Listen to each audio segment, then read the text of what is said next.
My name is Anisha Rai. I'm an intern at Lexis & Company.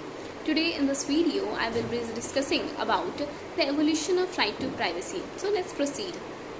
Like in ancient India, this concept of privacy, it was also prevalent, and it was such that in Uttar Pradesh it was enumerated that certain matters such as worship, sex and the family matter should not be disclosed, and they must be protected from getting disclosure by any form of authority. So, however, in ancient India, the privacy was also associated with the concept of positive morality, and however, the right to privacy was very vague in ancient Indian text. Now, coming to in modern India, this in the present time, the issue of right to privacy was also discussed for the first time in the debates of Constituent Assembly, where an amendment was moved by K.S. Karimuddin, where B.R. Ambedkar, he also gave it very pretentious support, and the right to privacy was not incorporated in the Indian Constitution as a result of that.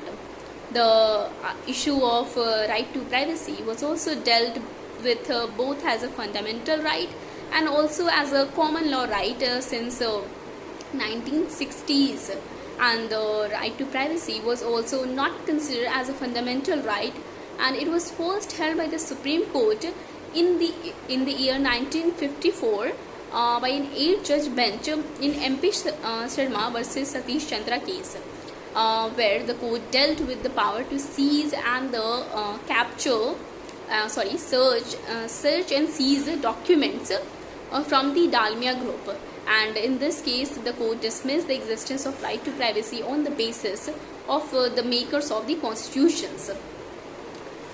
So this desire to the private life was also made a comeback after 10 years, and means approximately 10 years before a 6-judge bench of the Supreme Court in the case of Kharak Singh versus the state of Uttar Pradesh. It was only to be rejected again. So it again rejected, and the Supreme Court also held that there is no fundamental right to privacy, but went on to strike down the provision which allowed the night visits for the violation of the personal liberty.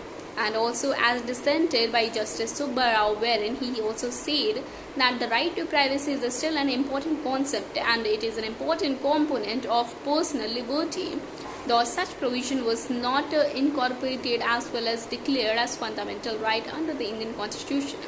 So, after 11 years approximately, the Supreme Court also held that in a case of Govind versus state of Maharashtra, where the 3-judge bench, it also faced the same factual matrix, and it also held that the existence of a fundamental right to privacy under Article 21, though the Govind lost, the privacy won for the first time, we can say that, and it also gained a small recognition under the personal liberty under the Indian Constitution. By this time, we can see that the privacy has rooted in our fundamental rights. It was considered by the courts as well, and it never faced such a strong challenge of its existence as it faced before the 9-judge bench case in the case of K.S. Puttaswamy versus Union of India in 2017. And the court in this case it overruled the decisions of MP Sharma and also the Kharak Singh case. After the passing of the recent judgment 2017, it was clear that the right to privacy is a fundamental right, and it will not lose its status among the golden trinity of Article 14. The right to equality, the Article 19, the right to freedom, and the Article 21, that is right to personal liberty and the life. So the right to privacy had its upswing in the fundamental rights and in the constitutional law in the second half of the 20th century, and was first judicially protected as an autonomous constitutional right in the 1960s. It was recognized as an international human right as well before it even started to play an important role in the constitutional law in the national system. So prior to the adoption of the Universal Declaration of Human Rights in 1948, that is UDHR in 1948, the main focus in national constitution was this on the sanctity of the home and the correspondence on what was termed as the territorial aspects of privacy. So this was the main consideration before this. And in the international instruments such as UDHR, the International Covenant on Civil and Political Rights, European Convention for the Protection of the Human Rights and the Fundamental Freedoms. So in all these, right to privacy and the private life is followed by an enumeration of protected rights such as the right to correspondence, the protection of home and family, etc. So still, mostly due to the subsidiary principle that is followed in the international law, the definition of right to privacy and hence this is scope, it was also primarily determined by the national constitutional law, which in turn is the product of national legal and the political culture. So therefore, the interplay between the international and the European law on the one hand and the national law on the other hand, it is of great importance for the definition and the scope of this right to privacy.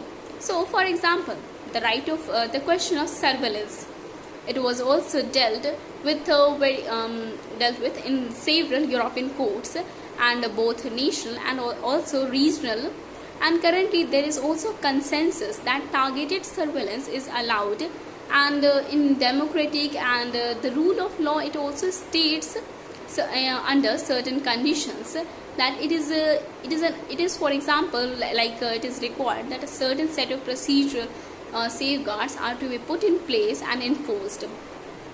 So we can also say that the right to privacy is a difficult right to define and conceptualize both legally and theoretically. Like there would be many attempts, there had been made many attempts to define it both conceptually or rather define it in ideological and what are its basis. So somewhere it was defined as a freedom from the society, and somewhere it was defined as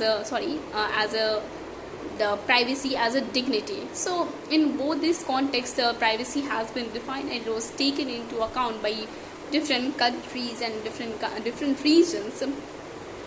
So we can also further say that from legal point of view, the right to privacy, it becomes actionable and is in concrete, while in some people's view it is also considered that right to privacy is necessary for intellectual exercises, and if the privacy cannot be protected, we will be restricted in our intellectual quest for the knowledge, and that would severely restrict our ability to self-governance and hence democracy.